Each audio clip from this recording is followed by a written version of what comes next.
The Ring of Fire, an inevitable powder keg of plate tectonics shaped like a giant horseshoe in the Pacific Ocean, contains 452 volcanoes, over 75% of the world's active and dormant volcanoes. 90% of the world's earthquakes and 81% of the world's largest earthquakes occur along the Ring of Fire. All but 3 of the world's 25 largest volcanic eruptions of the last 11,700 years occurred at the volcanoes in the Ring of Fire. The Daily Mail detailed, a flurry of earthquakes has hit Earth's Pacific plate over the past week, renewing fears a massive tremor is on the way after 4 disasters jolted the region in January. Some have suggested the frequency and proximity of the tremors are signs of a bigger earthquake to come. After a series of quakes hit the Ring of Fire last month, on January 14th, an earthquake struck Peru with a magnitude of 7.1. The Philippine volcano Mount Mayon erupted on the island of Luzon.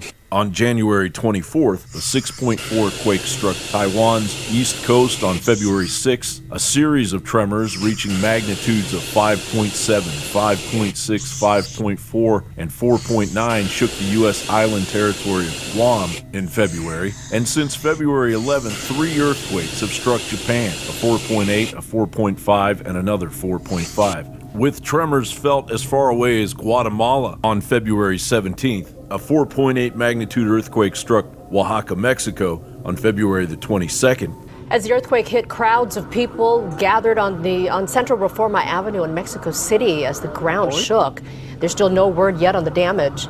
A magnitude 7.1 earthquake in central Mexico on September 19th left 228 people dead in the capital and some 369 across the region. Recently, on February 23rd, a huge 5.0 magnitude earthquake rocked the Alaska Peninsula. Tremors were experienced as far as 100 miles away. A series of varying 4-point magnitude earthquakes have struck Chile, and last night, a 5.1 earthquake struck El Salvador. All around the Ring of Fire over the last 57 years, there have been major releases of stresses that have been building up along the Ring of Fire, where these little red lines are here on the image I've got. Those are the edges of the tectonic plates.